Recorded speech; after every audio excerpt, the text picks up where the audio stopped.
It's Thursday again, tell everybody to lock in, grab some popcorn, a drink, and go and throw your AirPods in. It's the 1 hour show, constantly speaking facts. Bulletproof stats are always shooting from Matt. And when it comes to Kyle, you getting numbers and style. Jake is gonna educate you, he has that knowledge on file. Players, step your game up, don't be sluggish or lazy. Or Jimmy J might hit you with a shaky baby. Catch him on YouTube or any podcast platform. Breaking all the news down like Shaq does the backboards. No hot takes, this is where the hottest debate's at. Now kick your feet up, cause it's time for straight facts.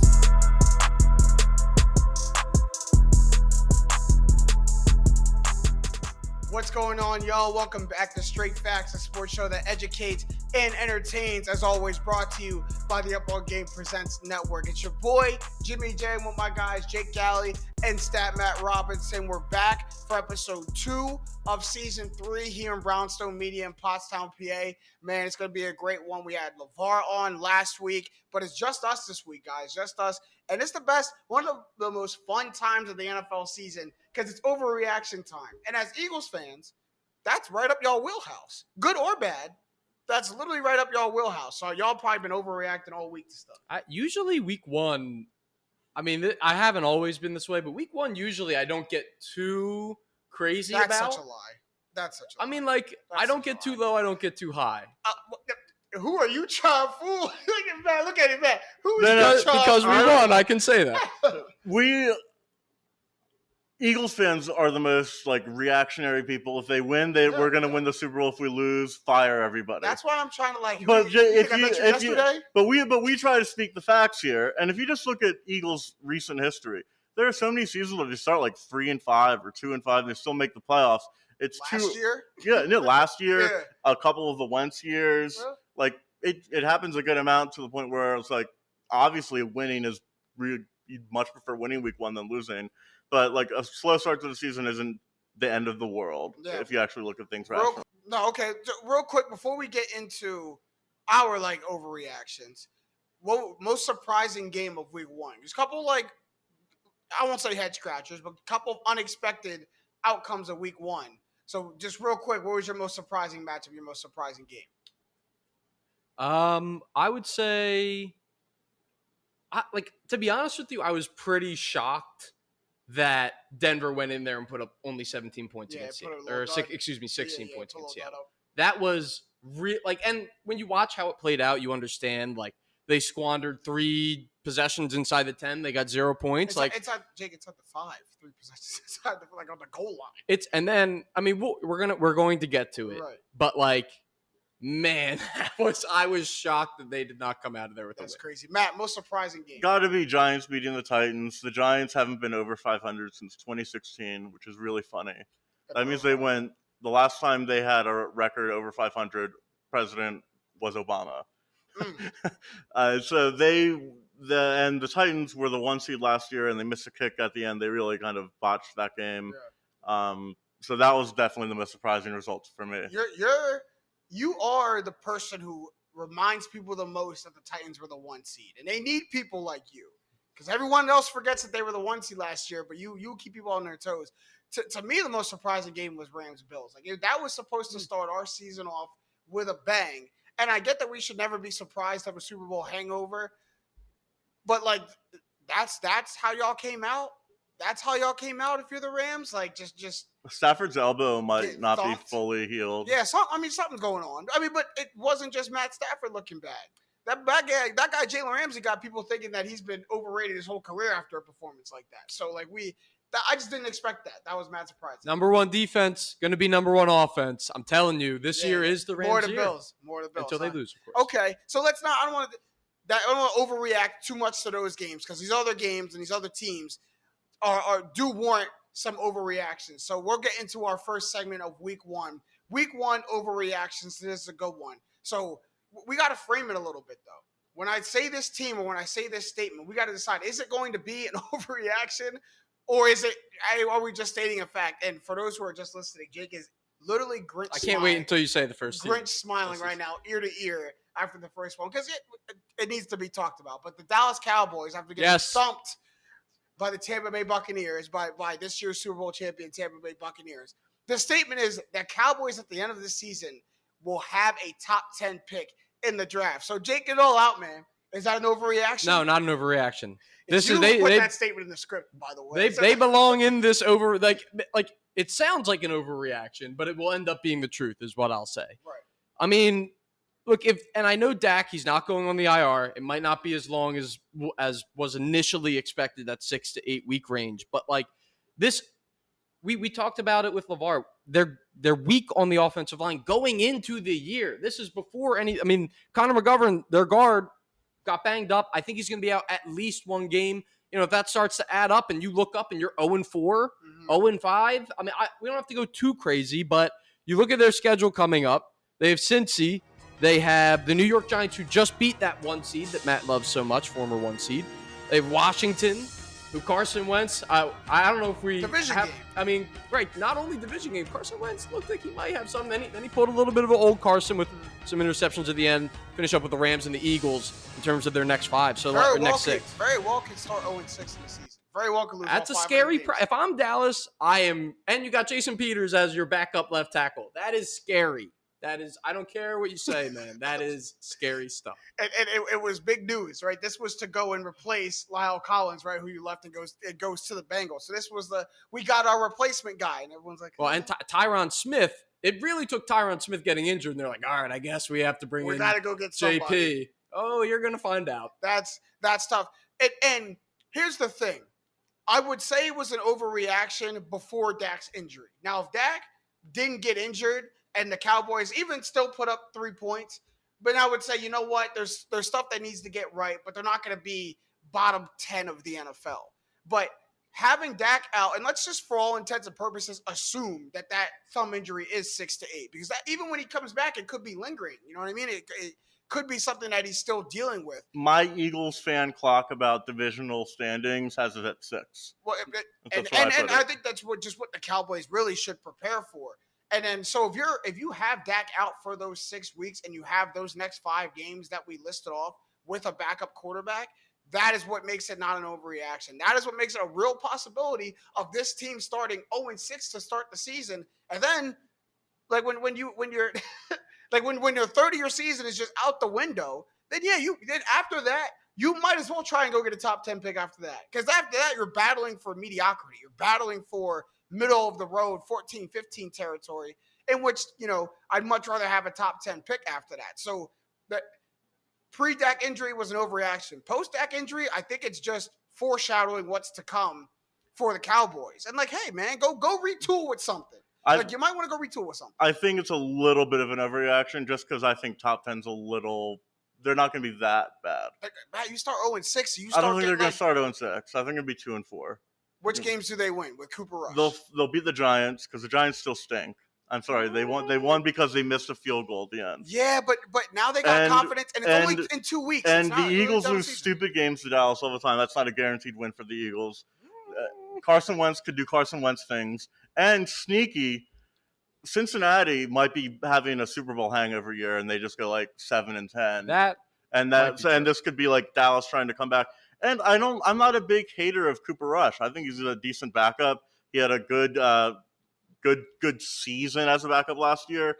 30 of 47, 422, 3 touchdowns, 1 pick. Beat Minnesota on Sunday Night Football in Minnesota. Right. I think this knocks them out of the playoffs. I just don't think. I think Washington is the biggest benefit. They benefit the most, because I was saying Washington's sneaky. They could get that last wild card instead of Dallas, and I think this puts Washington ahead of them in my likeliness rankings. Well, but I still think they finish to be a top 10 pick. You have to have 5 wins. I think they get 6 or 7. Okay, so maybe not top 10, but that's why I said a little bit of an overreaction. Right. Top 10 is right out the window, but this is what I'm looking for, and this didn't all accumulate after Dak's injury. But I'm looking at an offense that had 0 touchdowns, 0 red zone trips, and 10 penalties on the board. If your offense cannot get going like that, this is a team that's not going to push past that adversity of not having Dak there. When you haven't even established a good recipe to go into the season. It's not like Dak, the last season, got injured. It's not like he played 5, 6, 7 games of good football with the Cowboys, then got injured, and when we went out, they were like, okay, we still have all these good things that we've done in place. There was nothing that worked for the Cowboys on Sunday night. Not one part of their team was going well. So there's nothing for them to go back to right now, at least the start of the season, to say that we can lean on this until Dak comes back. Because their defense got shredded all. I mean, only put up 19 points against them. But their defense, good red zone defense, right? Their defense, right? A lot of bend don't break, but it's also a lot of us not finishing drives. But like their biggest assets got neutralized. Micah Parsons had a little game. The 2 sacks is something that they can build on. He might be one of the best defensive players in the league. He's a freak. He's an absolute freak. But to this point, Jake, and I'm glad we started to go on the defense, because Dallas's defense is now going to have to play. If they want to survive and tread water until Dak comes back, they're going to have to play like the best defense in the league. And if you look at the levels of their team, it shouldn't be hard for us to ask that. When you look at D-line, linebacker core, secondary for names, like that shouldn't be hard for us to ask for. You got to play like a top 3 defense if you have any chance of surviving until Dak gets back. And it's a matter of, can their defense do that? There's zero chance their defense can do that. Leonard Fournette ran for 127 yards against them. I mean, like when Leonard Fournette, and like granted, give a little credit to Leonard. I'm not going to completely disrespect Leonard Fournette. Give a little credit to Leonard. But what I will say is there are many teams who run the ball more effectively than Tampa Bay. I mean, Tampa Bay is probably a top half team, but you look on that list, New York ran the ball a ton. Right. Philly runs the ball a ton. Great running team. And like you're going to have to play those 2 teams twice. So since he's got a good running back in Joe Mixon, since he has a good running back, I wouldn't put Washington completely, out of they have Antonio Gibson, but their identity is somewhat tied to the run as well. So, when you're trying to play these tight games, but the other team is able to keep your defense out on the field all game, it's going to be an uphill battle for that defense, especially because the offense now doesn't give them the cushion of you'll be going up against the pass most of the time, which they were. And I think Diggs he gets a lot of hate, but he also is somewhat of a playmaker out there. So I don't know. It's maybe they won't be top 10. They're not going. I would put money that they will not be a playoff team. I just thought of Trayvon Diggs versus Carson Wentz, and now that game's a lot more winnable. Look, that's true. Opportunistic against, here you go. But there's a realistic opportunity that they go 0-6. And if they go 0-6, that's my caveat. If they go 0-6, if they lose these next 5, which in my mind is just as plausible, they finish inside the top 10 picks next year. To me, that puts you in such a hole that the Cowboys don't come back. No, that. Yeah, there's and no they're already a fall off a cliff team. And all we did is bring them right to that puppy.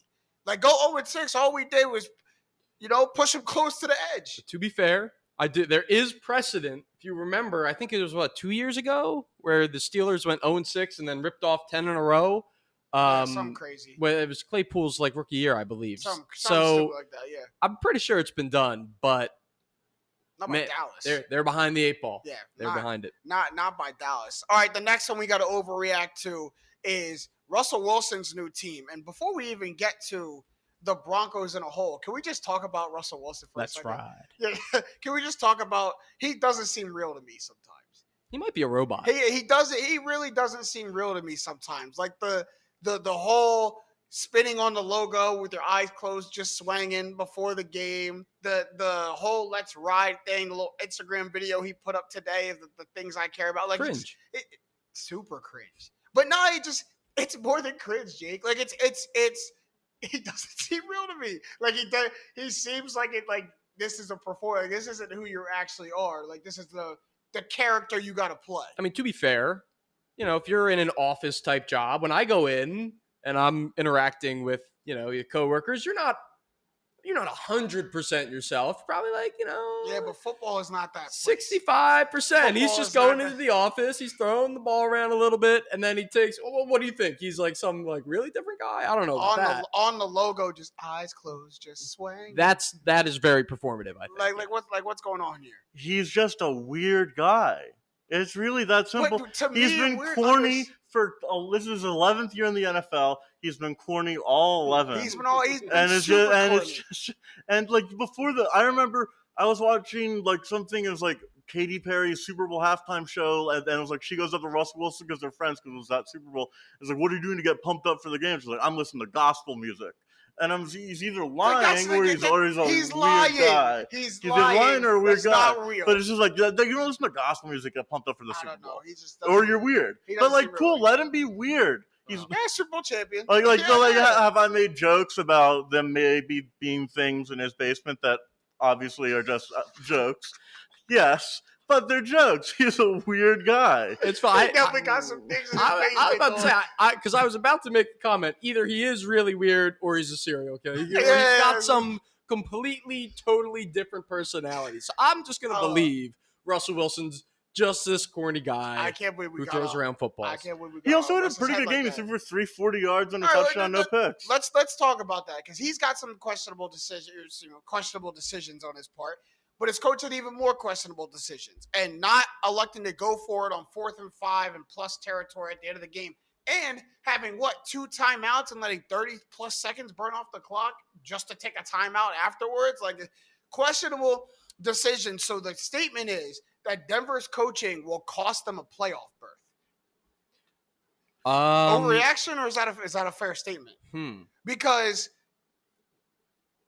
like we've seen it before. Like if this is how you come out the gate week 1, if that is an indication of things to come, we have seen coaching decisions legit lose teams a playoff berth when it comes down to the season. I mean, that may not be an overreaction. That may be an observation, knowing how good that division is. That's great. You've already lost one game because of it. Yeah. This is an overreaction. I'm just looking at his face in this picture, and that's not a playoff coach. This is playing out what Matt just did. Is the handsome coach tax, by the way. Wow. Matt just looked at him and said, not playoff No, coach. it's not that he's not well-bearded and goofy. 35 years old. And he's too young to look that goofy. He's 42. You can't be 42 and look that goofy. Back to football. This is real football analysis right here. I'm not going to. I mean, how much do we actually blame him for the inside the 5-yard line turnovers that ultimately costing them? Like, that's 2 turnovers, I believe, on the 1-yard line. And to both of your running backs. Like Melvin Gordon fumbled, you're like, okay, Javonte gets it next time. Then Javonte fumbles. So, like, what are you doing? Right, for a team with 2 good running backs, that's the last way you think you're going to lose the game. I mean, it does happen, but it is somewhat unfortunate circumstances. But when we specifically talk about the decision to go for it, 4th and 5 plus yard line, I think, like, if you're going to kick the field goal, don't you do it immediately and like try and save your timeouts so that then you can stop? They had 3 timeouts. Mm-hmm. They had 3 of them. So you could theoretically immediately, as soon as it's 4th down, make it go. Maybe you have 30 seconds left and you give yourself, I mean, even if you make or miss, whatever, you still give yourself time if you can get a 3 and out to win. And that's where I think people say he lost them the game. I mean, if the guy makes the kick, it's like we're not even talking about this. But he didn't. But that's the thing. He didn't. By the way, just have to put this out there. By law, I have to do it. That Temple boy, Brandon McManus, has banged 60-yard field goals in the past. But he didn't this not 64. But right, 64. It is a little long. It's like Denver. Broncos country.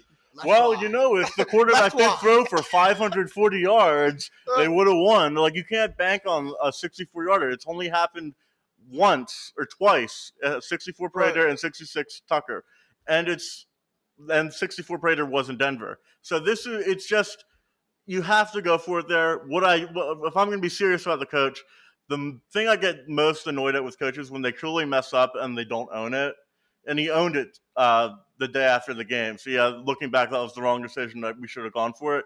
That shows that you're admitting your mistake. You're showing accepting responsibility, which your players will respect you for. And if you're just looking at an analysis of the game, they were unlucky.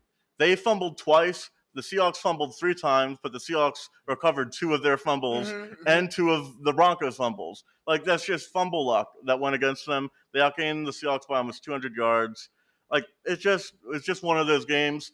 But costing them the playoffs, if we're going to be completely literal about it, bad coaching costing the playoffs, that was bad coaching.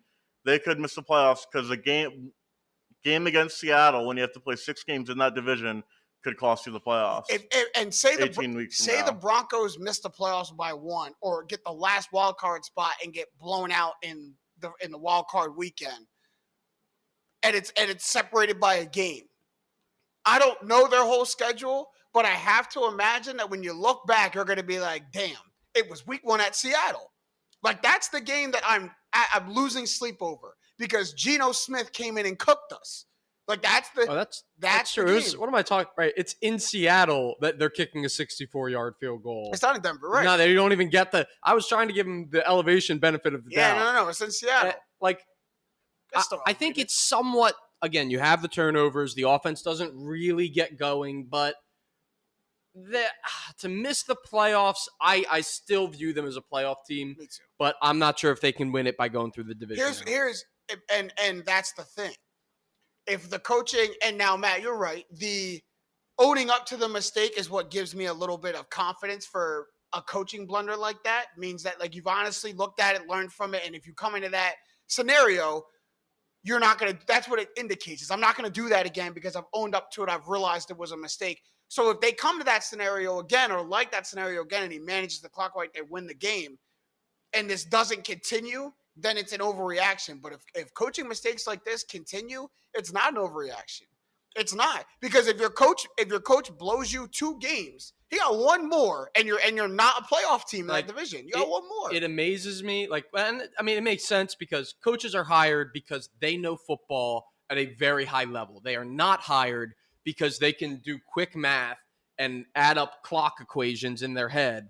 So but you got to have a feel for that. You got to have and when it's under 45 seconds and your team is scrambling and you're at midfield and now it's under 30 and now it's under 25. It's definitely harder than... Bro, to call it time. If everybody at home, every Madden nerd at home is going timeout, timeout. It's the Bill Simmons theory that every team should hire a 28-year-old who plays way too much Madden to stand next to the coach for a 2-minute warning situation.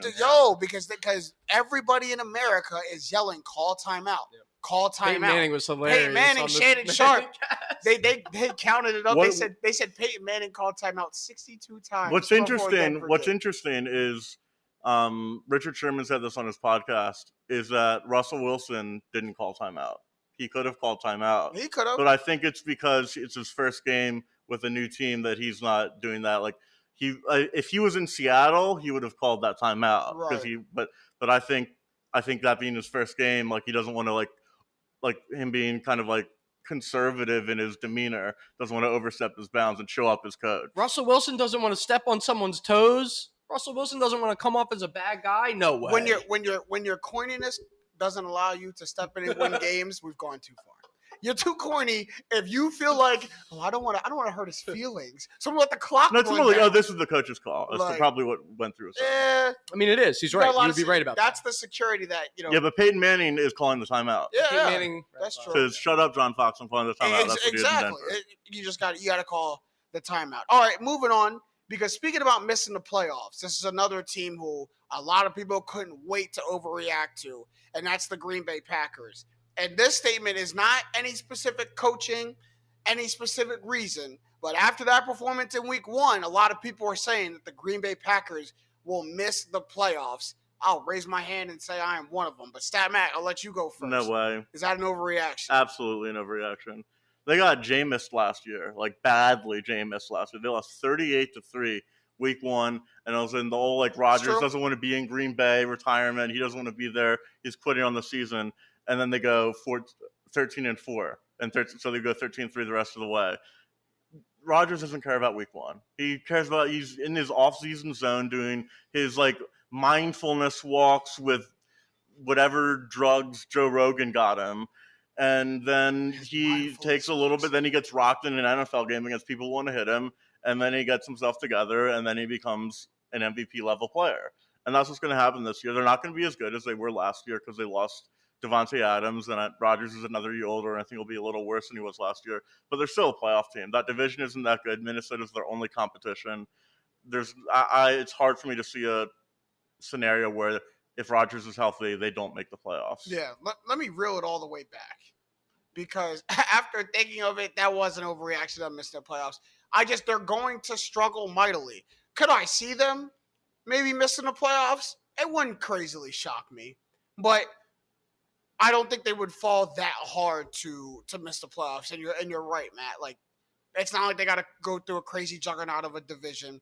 And this is a team that knows how to bounce back under Matt LaFleur. After a regular season loss, they're about 9-0 with an average margin of victory of 14, right? So, like, they know how to bounce back. They could come back next week, shellac whoever they're going to play, and, kind of right the ship, and people start to get back in their good graces. Chicago. He owns Chicago. Yeah, and they own Chicago. So they could actually right that wrong next week, and a lot of people will forget what happened. But last year is different. Like, I know they got beat 38-3, but you're right, bro. They had, not only did they have Devontae Adams, but they had MVS too. They had people. They had Za'Darius Smith. They had people all over the team and key players that they don't have this year. And I don't see the confidence that Aaron Rodgers exuberates, because we've seen him struggle out the gate. LeVar said it last week. But after he struggles out the gate, what do we get? RELAX. Relax. We get after week 1 next week, we're fine. We just got to figure things out. Did you see any of that after this week? No, I saw after Christian Watson missed a wide open pass. I saw him look to the sideline like, told y'all. Like, told y'all they stink. Told y'all I don't have anyone to throw to. Yeah. Like, look, told y'all. No. He does not deserve to complain. True. Not one peep I don't want to hear from Aaron Rodgers. True. That he's unhappy that they did not have enough money to go out and retain Devontae or get someone else. You better throw that ball to Sammy Watkins and like it, dude. But Jake, that's what I think. He don't like it. He don't. Like, yes, it's his fault, but he still don't have confidence, and he still don't like who he's out there with. I think ultimately because of their strengths, like also Lazard, who he is most comfortable with. I mean, we roll our eyes, whatever. I mean, the reality is, like, Allen Lazard is the most tenured receiver there. Right. And he was out week 1. So you have Romeo Doubs, you have Christian Watson, these new guys who Robert Tonyan looked good. Robert Tonyan looked like he was moving. Good. And so what I'm going to say is I think they'll transition to more of a power football play action type passing game, because your strength lies in Tonyan, who he has some rapport with. It lies in Aaron Jones and A.J. Dillon. I mean, they weren't able to – I saw they got stuffed on like 4th and 1, I think. That's one of the reasons they scored 7 points. A.J. Dillon, shockingly, has the biggest legs I've ever seen, can't drive into the end zone. But I think ultimately it's going to be Rodgers is going to have to be – the margin for error now is reduced because you don't have Devontae Adams. And the defense is – granted, it is the Vikings passing game, which is now top level. But, like, they got passed all over. I saw at one point at halftime, I think Justin Jefferson had more yards than the entire Packers. He had like 200 yards at halftime. So that's a problem. But we'll see. If you're a Packers pessimist, this is the 3rd consecutive game they've lost. They lost Week 18 against Detroit, which really is unfair because they're playing half backups, and Rodgers only played that game so he could secure the MVP. Mm-hmm. And then they lost the playoff game to San Fran, and then they lost this game. So it could be like, signs are going down, but I need to see a lot more before I jump ship. Fair. And to be honest, I'm ready to. Like, to be honest, I'm ready to jump ship off the Packers. But I do think too much is being talked about what the Packers didn't do and not a lot of what the Vikings did do. Because this is a Vikings team who, like, on paper, on both sides of the ball, has a unit. And getting Za'Darius Smith, I don't think is talked about enough in the league about how just tough that Packers defense is with Michael Kendricks and Danielle Hunter and now Za'Darius Smith in the mix of that. Like, you have people in your front 7 that can make it tough for any quarterback. And then let's just go down their offense. Because, like, when you have Justin Jefferson, Adam Thielen, Dalvin Cook, and Irv Smith and company going crazy, and a guy in Kirk Cousins who won't lose you the game, this is an offense who can score 30-plus points a week, and I don't think anyone would be shocked by who they have on their offense. So, like, I think we have to give a little bit more credit to the Vikings with a new head coach, a revamped offense, kind of a new breath of fresh air, an offensive-minded coach, not a defensive-minded coach like Mike Zimmer. Like, I think we have to look a little bit more at what the Vikings were doing. Also, a great start for a coaching career to Kevin O'Connell. Yeah, great job. And then my second point is, we have to look at what the Vikings are doing, and then I think this is the finally the time that we start to see Aaron Rodgers defer to Matt LaFleur a little bit, because now when I don't have weapons that can just beat anybody, I don't have a Devontae Adams who can just get open at will. I have to now get a little more creative in my play calling, get a little more creative in my offensive scheme, find different matchups. The ball's got to come out quicker. The ball's got to come out to different people. And I think when you have a young, creative, offensive-minded coach like Matt LaFleur, now it's time to unlock all that. Now it's time to look deep into the playbook and start thinking how you can make life easier for your weapons and for Aaron Rodgers. And if you're Aaron Rodgers, I think that means maybe not taking a step back, but inviting Matt LaFleur in. It's not just all you call the plays and I come and make it happen on the field. Now you're really going to have to take a back seat to the vision of what Matt LaFleur can do with the offense and now work within that to help yourself. Because if you try to go be the hero that you are, Aaron Rodgers, you're going to be doing it by yourself. Right, they're going to have to scheme their way into wins. Yeah, you really are. And I think which they can. They can. I just don't think he's used to that. Also, remember, there's a couple of years in between, in the end of Mike McCarthy, where they missed the playoffs a couple times with Aaron Rodgers playing the full season. So it's not unheard of that Rodgers misses the playoffs. I just think this Packers team is constructed a lot better than the other ones. Very, very true. Very true. Last one we will move on to. Because this one, people can't wait to shut me up. CJ's on you about this one. CJ, turn off the podcast right now. This is when you're good, brother. You don't got to listen to the rest of this. But the overreaction, the Saints, by the end of the season, will have a top-tier offense after what we saw in week 1. And all of their weapons, minus Alvin Kamara, who, it's only a matter of time before he gets going too. All of their weapons did their thing. Jameis Winston had himself a good game. Taysom Hill, 4 carries, 81 yards and a touchdown, ripped off a big run. Jarvis Landry, 7 catches for 114 yards. Mike Thomas, 5 catches, 57 yards, 2 TDs, and a very impressive one over A.J. Terrell. So this was an offense who I didn't think was going to click at all. Granted, they played the Falcons, but they clicked. And I saw a lot of things that I think can be reputable, can be repeated against good defenses too. It wasn't just because they were playing the Falcons had a little bit to do with it. But they were executing. They were scheming right. Things were hitting. And so was it an overreaction to say that, hey, man, it all comes together for the Saints and they have a top-tier offense in the league by the end of the season? Offensively, I think they can be up there. It's when we talked about it, it did come down to Jameis Winston. And to me, top tier, there's 3 tiers in 32 teams, 3 tiers in the NFL. You got to be top 10 or 11 to be top tier. To get the most out of Jameis, and you know this, you have to kind of sell out to the pass, let him air it out, let him have an open offense, and maybe that's why we saw Alvin Kamara take a little bit of a backseat in week 1. I don't know against better defenses if his judgment is going to hold up. Those windows get smaller and it's a game of inches, but on its face, they have a lot of weapons. If Taysom Hill gets back to being a productive, last guy, okay, we have this whole cover, this guy cover. Oh, it's Taysom Hill from somewhere we did not expect him to be doing something we didn't expect him to do. So, if they have that element back, they have Jarvis Landry, who looks to be back to his old ways, 7 for 114. That is juice. Wide receiver 1 type old stuff. Juice stuff. And Mike Thomas getting open on slants in the red zone, 2019 all over again. Tough. And it's funny because I'm watching the game. Shout out CJ, because I'm watching the game with CJ. And Michael Thomas gets that second impressive touchdown over A.J. Terrell. And he starts screaming at me, "Oh, slant boy! Oh, slant!" And I'm laughing because I'm like, he still is slant boy. he just caught a touchdown. Yeah, he just caught a touchdown with it. But he's still a slant boy. But give a whole lot of credit to him and Jameis establishing that chemistry and Jameis being willing to look there. Granted, there's always a caveat with this. Because when you're in the red zone, you can't throw it 30 yards down the field. You have to throw it right to the front pylon. But he's willing to do that. He looked for Michael Thomas in his spots. They got it done. Yeah, but that doesn't matter because they played the Atlanta Falcons. It's true. It really does not matter. Because if you play a good game against the Atlanta Falcons, that's like standard. That's par in golf. That's 500 baseball. You're hitting 250 in baseball. So it's just okay. and they had to pull out a tough one. And they had to come back, which isn't uncommon against the Falcons because that's what the Falcons do. They choke in fourth quarters. But you scored 27 points. They play Tampa next week. Well, Tampa swallowed up Dallas's offense. They're gonna swallow up New Orleans' offense. Pause. How come y'all don't pause Matt like you paused me? You was crazy on me last week.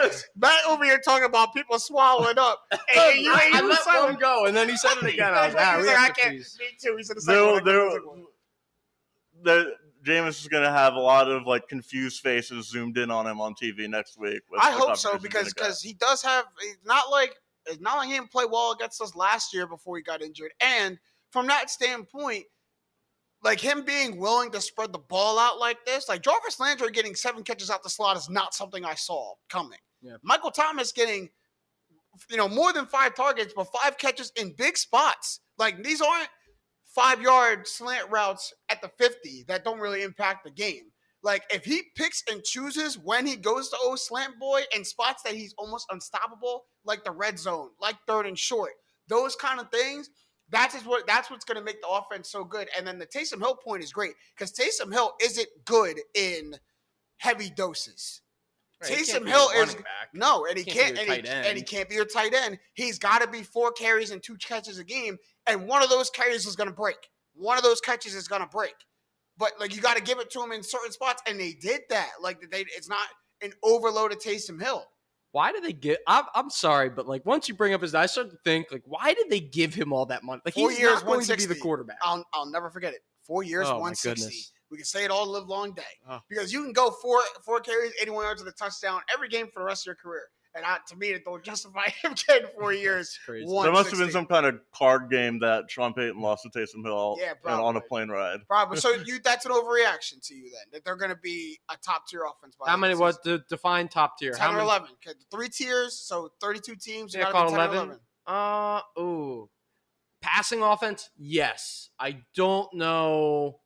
To me, they're more likely to be at I'm going to say no. I'm going to say no. I don't think so. Total points. Is yards considered top tier? Total offense. Well, that's unfair because Jameis can throw for 5,000 yards and 30 picks. So, like, I'm going that's not unfair. That is no, but that's not good. But that's not good offense. Right. But that will rank really high. It's like a 3-way. So like, I think they're middle of the pack offensively. Yeah. So it's an overreaction to you. Yes, okay. Absolutely. I would say the same. It's an overreaction. I think it's an overreaction, but I think it's better at least than I thought. And Matt, yes, you're right. I will give you the caveat of them playing the Falcons. And we'll see what happens next week. Bucs will be a big test. This will be the big test. It'll be a big test, but like, this is now 7 for what it's worth. This is now 7 straight games that Jameis Winston has not played okay or played well. Won them games. He was like what, like 5-1 or something? 5-1, 5-2, 5-2 before he got hurt. That's impressive. So this is going on 6, 7, 8 games. You know what I mean? Against good teams. Like it's not all against the Falcons. It's not 9 games against the Falcons now.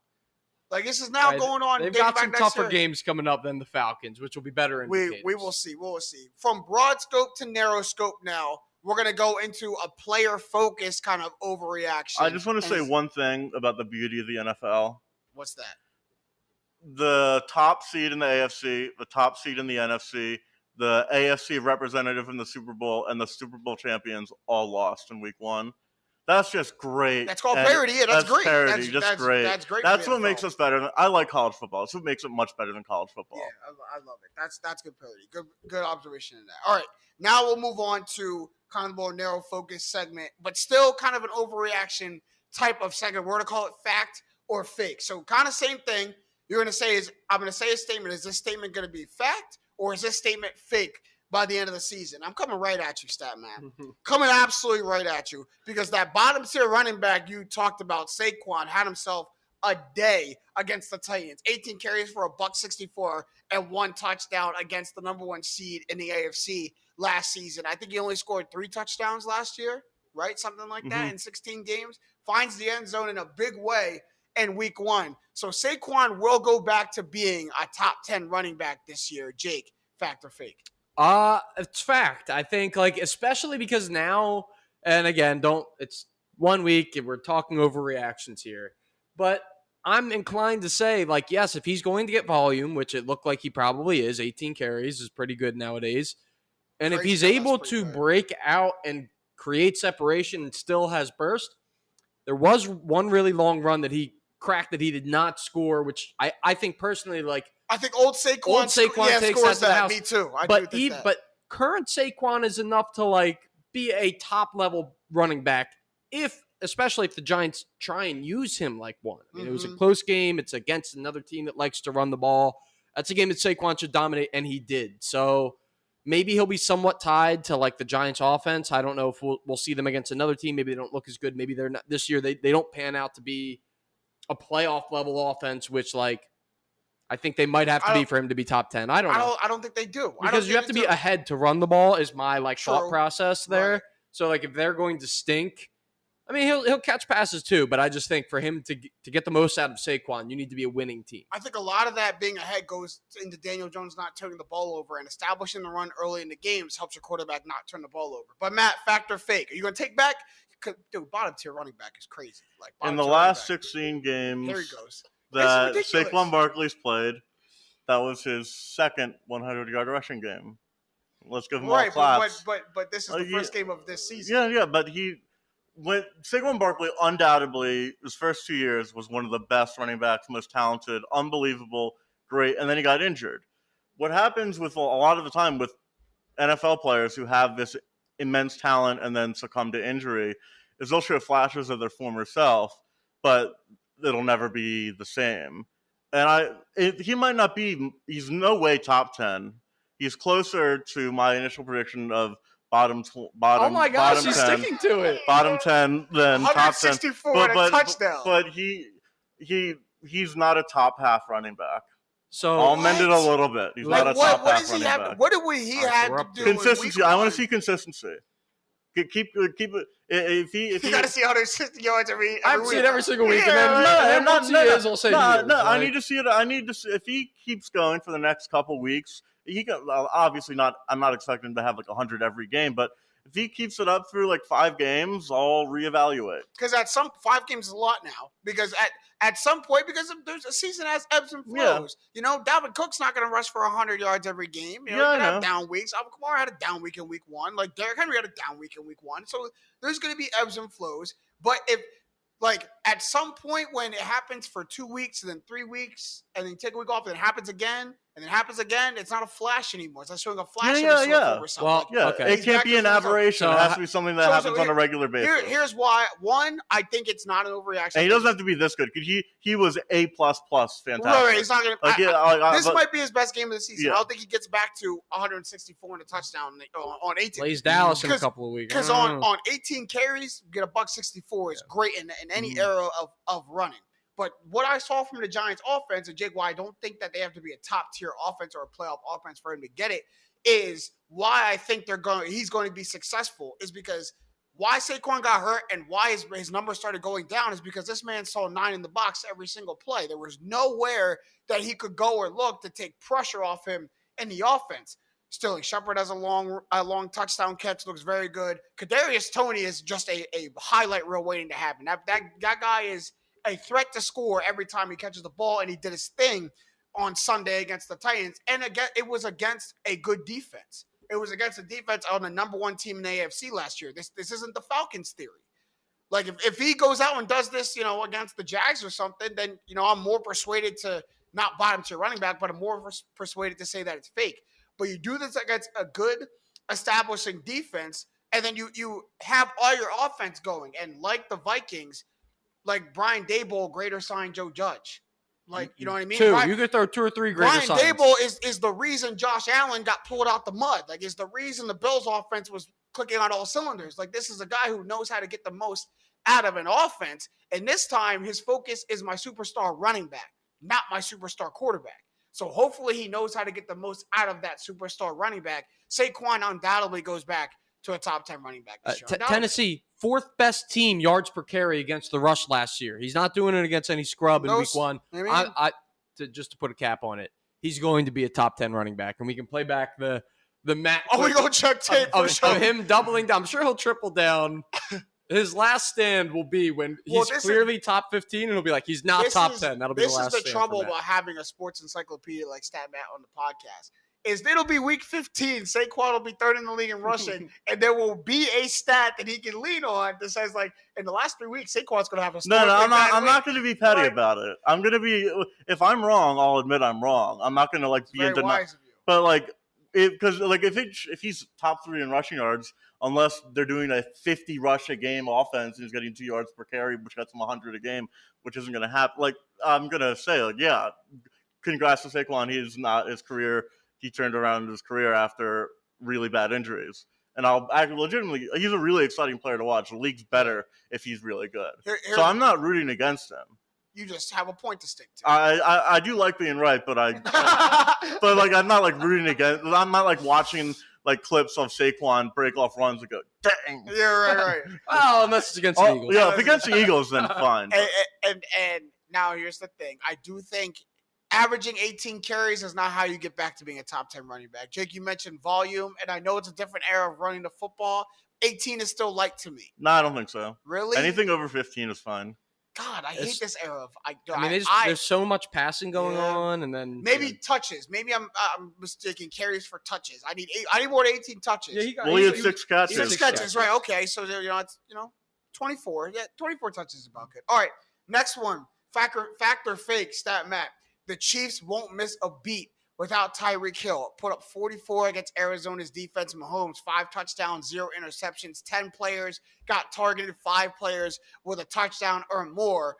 So no Tyreek, but no problem. Is that fact or fake? Fact in the regular season, fake in the postseason. I'm right with you. Yeah, because in the postseason, you need those plays where Mahomes gets pressured, he's scrambling around, and Hill can break away, and that's the game changer. That's how they won the Super Bowl when Mahomes dropped back 1,000,000 yards and Hill was game breakers. Yeah. So it's in the regular season, their offensive ranks are going to change. Mahomes' stats are going to look really good.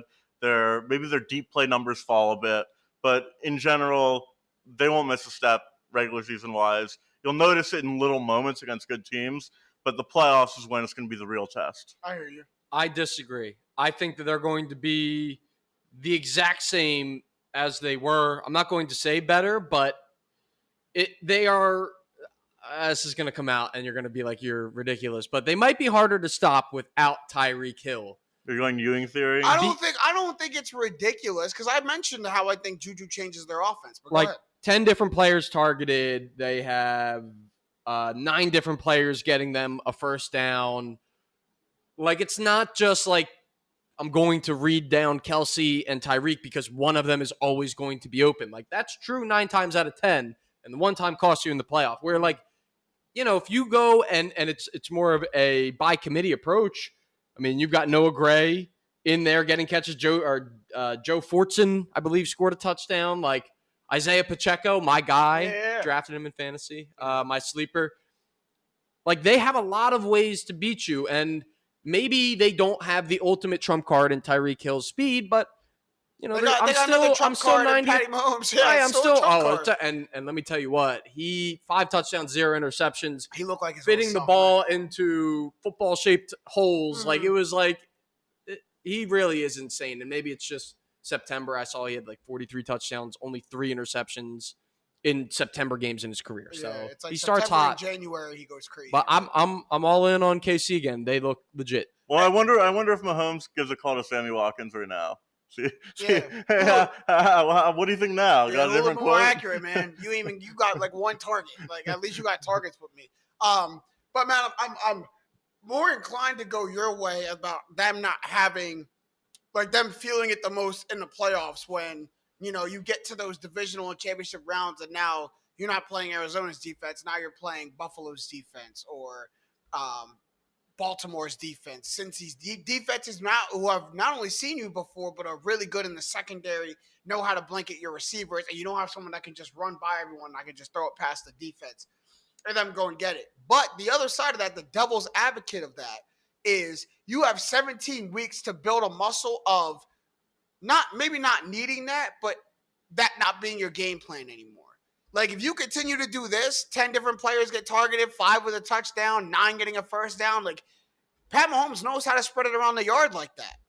You know what I mean? There's a guy, Byron Pringle, who has a name because of Patrick Mahomes. There's a guy, Mecole Hardman, who has a name because of Patrick Mahomes. And there's a guy you know what I mean? There's guys all over the place who have a name because of Patrick Mahomes. So if you continue to build that and not have the safety net of Tyreek Hill, like, take that out of your mind, Patrick Mahomes.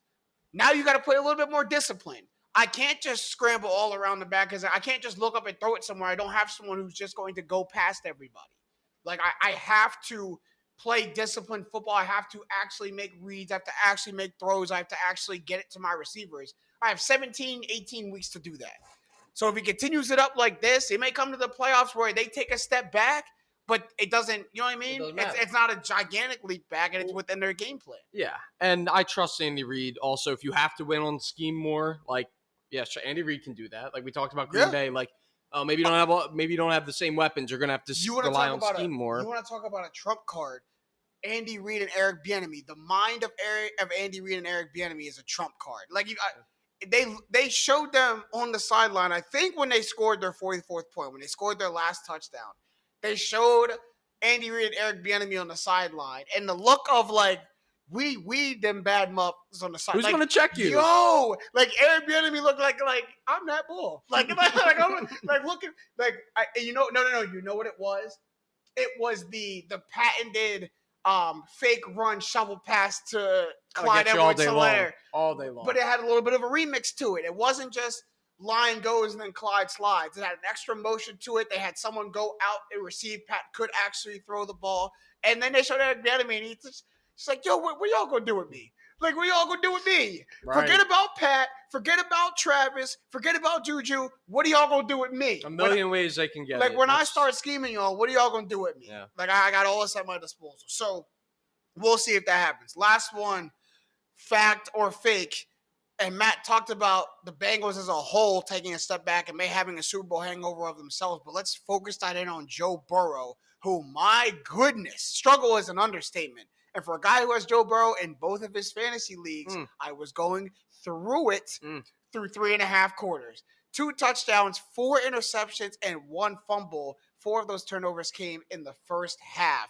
And then here goes the O-line struggles. Uh-oh. Again. Uh-oh. Revamped. Sacked 7 times. Some of them were his fault because he got a little pressed about the turnovers, tried to make some plays happen, and took sacks where he shouldn't have. Probably should have gotten the ball out. But Joe Burrow looked bad. Stat Matt, you can't wait to say it. Fact or fake?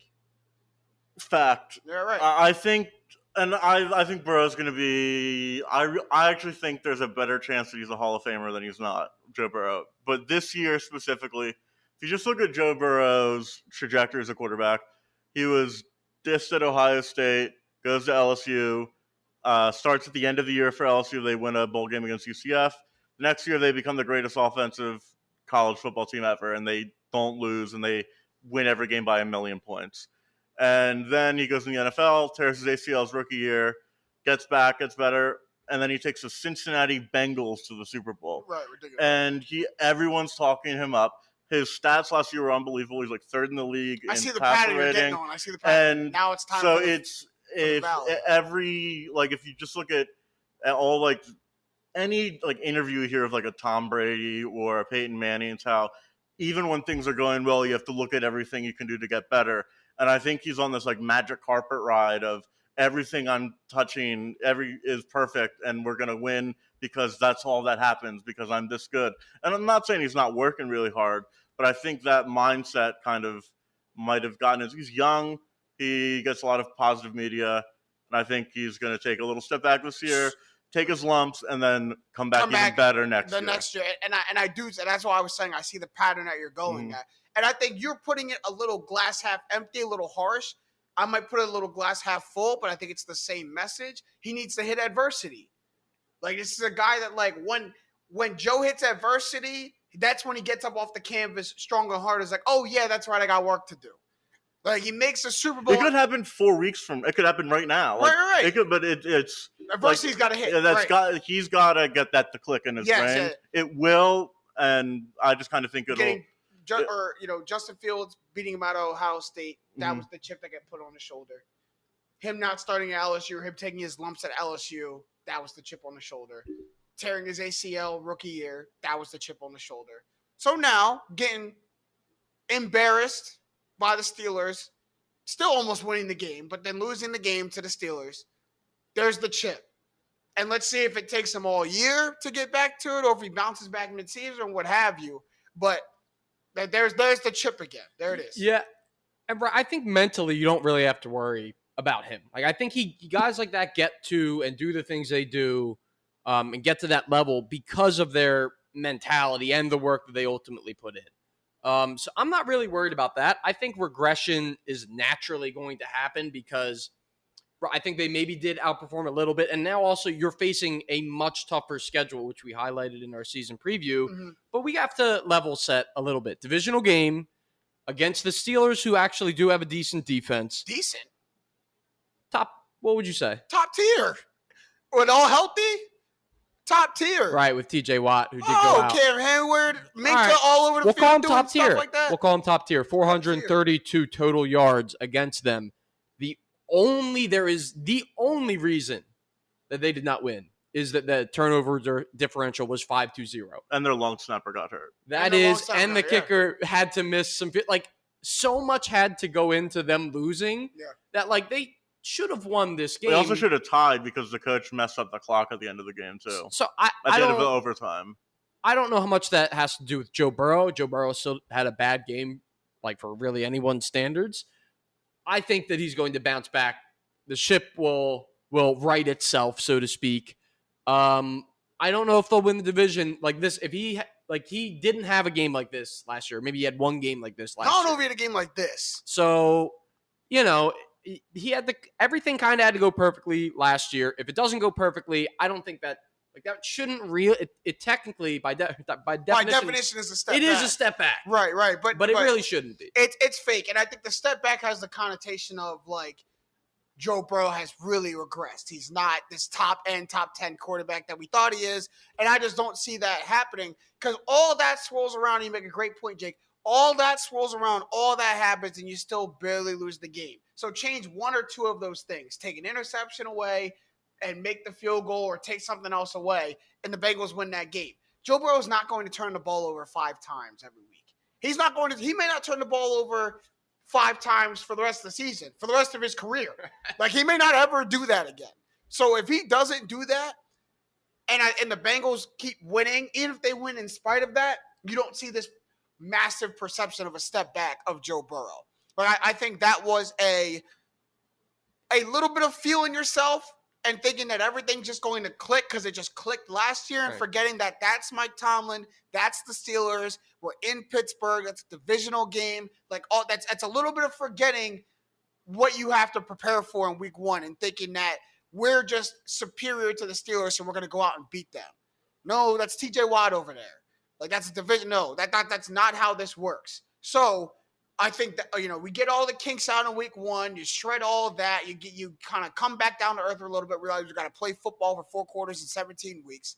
And I think Joe Burrow gets back to where he is. Like you said, is it a, by definition, step back? Sure. He goes from being maybe ranked 6th in the NFL to 9th, 10th by the end of the season.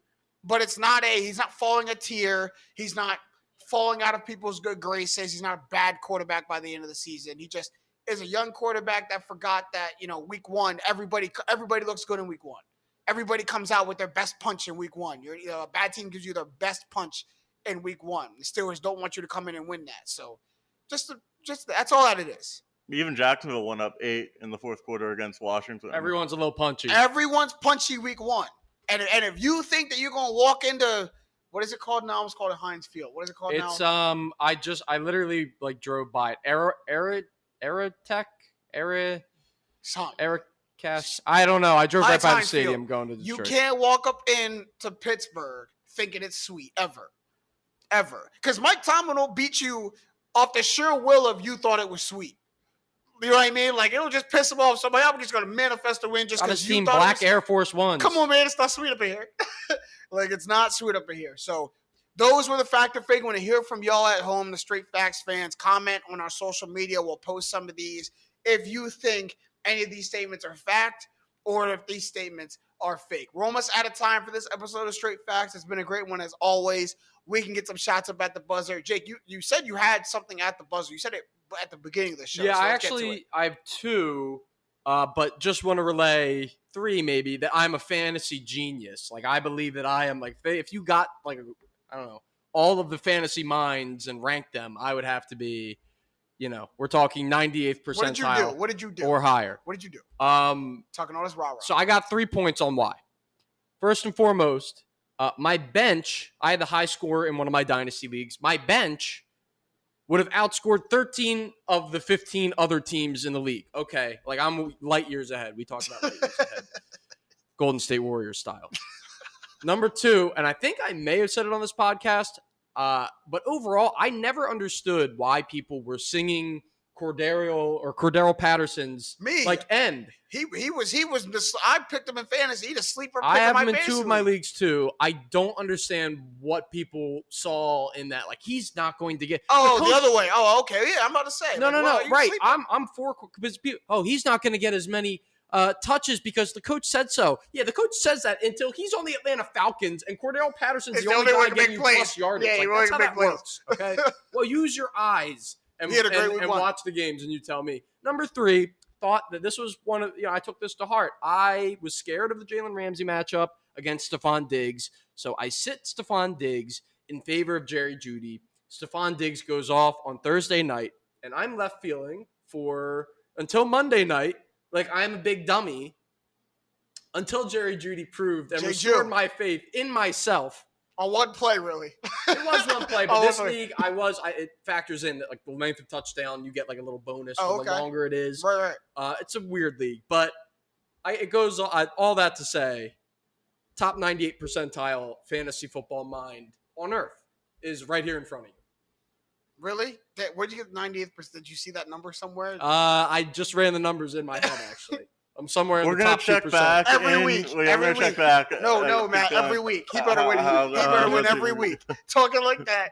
And anybody who's listening to this podcast that is in Jake's league, they know it's not sweet. Do not let him come pop his stuff like this. I'm the champion. They know. Someone humble this man. You sound like my guy Jutt in our fantasy league because he's back-to-back champ and he talks. Oh my God! He talks crazy and we're like, you can't check him. We're like, someone got to stop this man because it's crazy. Stat man, got something to say at the buzzer? So a little baseball stuff. I would talk up my Phillies. They are on the verge of doing something that I'm really worried that if I say I'm confident they'll do, right. that I'll jinx it. So I'm not going to say it. Not going to say it. So I'm going to talk about the AL MVP race between Ohtani and Judge because I think it's race. I think it's pretty clearly Ohtani. I don't think it's close. Matt. I don't know if I disagree with you. I don't think it's close because Aaron Judge can't pitch. So it's like Ohtani is about to hit 61. Yeah, Ohtani not about to break the single season record. Yeah, but can Aaron Judge pitch? Ohtani has a 2.55 ERA and he's second in the AL in home runs.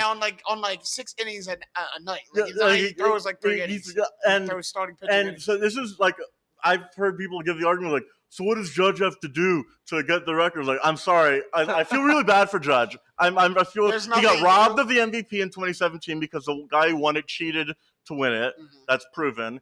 And this year he's having an MVP season, but it's like in soccer where every year either Messi or Ronaldo won the Ballon d'Or, no matter how good the third place guy was, like, sorry, you're not them. That's what Ohtani is. Ohtani's the best baseball player we'll ever see, and he gets the award as long as he's healthy and productive.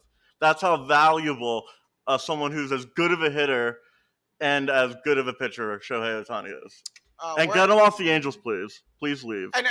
The only thing that shoots your argument in the leg is someone bring up the Angels record, please. I don't care about baseball. No. I wouldn't care if they were a middle of the pack team. If they were 60-60.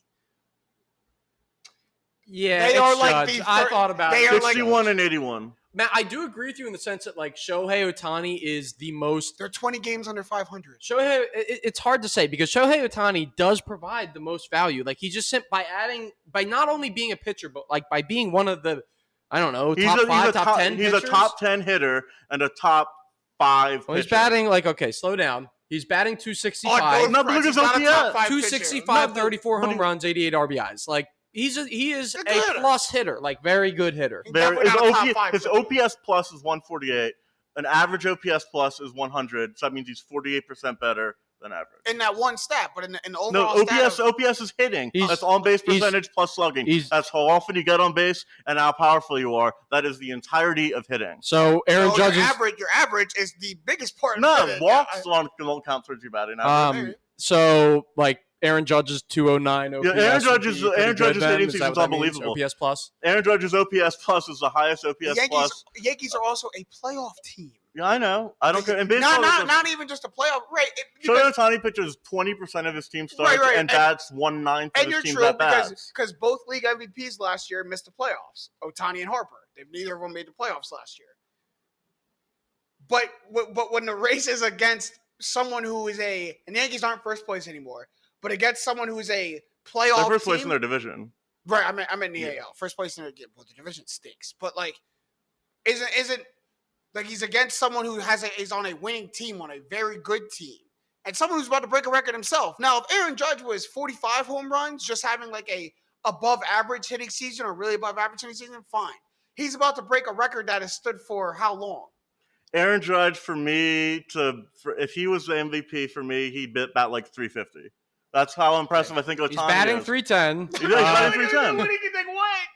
What does he got to do? So, Matt, look, he's got 1105 OPS. I'm giving the guy. I'm like, Shohei will have years to win it where there isn't a guy having a historical season. Is kind of how I view it. If Judge gets the MVP, it's not like a travesty. It's like because they're both MVPs. I hear what you're saying, Matt. Honestly, take Paul Goldschmidt's MVP away because he's going to win the NL and just give it to Judge. True. I don't even think there needs to be Mookie might. Goldschmidt might get the Triple Crown, but Schwarber keeps hitting home runs. Yeah, true. Mookie might also get that NL MVP. He's been going crazy. But I hear you. It would take a crazy historical season to take the MVP away from Ohtani. And guess what Aaron Judge is having? A crazy historical season. Hey, I would love for a Yankee not to get the MVP. I would love it, but I just give it. If 5 years ago someone told you, hey, there's a guy who's going to hit 35 home runs and have a 2.55 ERA, or there's going to be a guy who hits 62 home runs, what's more likely? You're going to say 62 home runs. You're absolutely not if 10 years from now there's more Shohei Ohtanis, which there might be with how much he probably will eventually get paid. You're going to see like that number can't be high enough. Yeah, people start going up to Japan, see what's going on. How many more y'all got over there? My at the buzzer, I'm going to bring us down a little bit. My at the buzzer is I'm going to address what happened with Suns owner Robert Sarver and the whole scandal going on down there. Because the punishment was divvied out for Robert Sarver. You guys haven't heard what's going on. He's been documented about making not only racist comments towards players and staff, misogynistic and sexist comments towards players and staff too. This is dating back over 18 years that he's been running the Suns organization like this and has faced a year suspension and a $10 million fine, right? Correct. For his actions. A guy who's worth like over $1 billion. Right. So I'm here to say that's not enough at all. I will say this. The suspension is going to feel more than the $10 million because the suspension allows him to not collect a check for an entire year, which is also money out of his pocket, not getting all that revenue share and everything. But why I think the punishment isn't enough is because you can recuperate dollars, especially a billionaire, can figure out a way to recuperate losses and get back what he missed. You cannot recuperate respect. You cannot get back the respect and the love or the admiration of your employees, your players, your entire franchise and organization. Robert Sarver should be forced to sell the Suns. And it's not unprecedented. It's not something we haven't seen before. We've seen Donald Sterling do it. We've seen the Panthers owners do it. We've seen owners come out with a scandal like this and have to be forced to sell the team. Why? Because we cannot have that type of mindset permeating our league. There's just no place for it. And if you think like it, if you run your organization like that, you need to be outed. You need to be rid and removed from the league forever. Because when he comes back, I can't imagine that there's too many people who want to work for somebody like that. And if you're okay with working or you want to work for somebody like that, then you're probably someone who either A, doesn't mind, doesn't find what he said that offensive, or B, probably engage that kind of talk yourself. And in either way, we don't want you there either. Like we don't want people who encourage and will work under that kind of environment there either. Like that's not something that we need. So why have him out for a year just to bring him back and try to act like, everything is done? He's going to change. No, he won't. That year off doesn't change his mind. Yeah, that year off doesn't change his mind. 70-year-old dude, I think never what Zach Lowe said, I saw the clip on Twitter, was great. So the fact that they concluded that it wasn't out of any animus towards women or racial, just a sophomore sense of humor. That's just like, he told a woman that her career isn't going to be that as good because she's pregnant. Like that's like not sophomore humor. That's like harming someone's livelihood. Yeah. Like, and on top of all this, he's a liar because when all this accusations came out, he smeared everyone who said they're what crap, and then it's all true. And literally every single thing that was alleged is true. And if you look at just how like, not that like Cuban wasn't doing a PR move when he did this, but when it came out that there was sexual harassment that permeated all the way through the Dallas Mavericks front office. Mark was like, "Oh my God, this is horrible. I need an interview to get everyone wrong. We need to hire a new person to set up her whole thing and apologize." And like that's someone who's taking action to make sure something won't happen again. Mm-hmm. What is Sarver going to do to make sure he doesn't continue to do this? Just so we're going to accept his word? And this isn't he has to take sensitivity classes, and he's too old to change this. And the proof in the pudding is there's documents multiple times over 18 years. Yeah. The other times you see this, it's been one, maybe not every time, but it's been a statement they caught, right? They caught Donald Sterling on the phone, but when the investigation came out, they didn't find Donald Sterling saying it over 18 years. Right. They didn't find the Panthers owner saying it over. Right, that they found. They didn't find it. But the fact that they found it is if you find something 5 times, it's a lot more. There's a lot more, and that's in front of people who are willing to recant it to someone else. That's what I'm saying. Like, what does he say when there's what does he think to himself where no one? It's just like. Like the shamelessness to not even make sure the door is closed tight when you're saying stuff. He doesn't care. He doesn't care. Right. So he needs to not care over there. Right. He needs to not care outside of the NBA. He needs to not care out of the public eye. He needs to not care when his star point guard is black and president of the Players Association. And dealt with this before. And it's the third time he's dealt with this. Yeah, that's true. Wow, I didn't even think of that. Like, so your general manager is black. Your head coach is black. Right. 65-70% of your team is black. Every important person on your team is black. Yeah, they got to get him out of there. Like, you cannot return to that. Like, how do you return something like that? So I'm not sure why the punishment was so light. Why Adam Silver thinks that this is going to be like this is going to make everybody forget about it, or he got what he's coming, got his just due. No.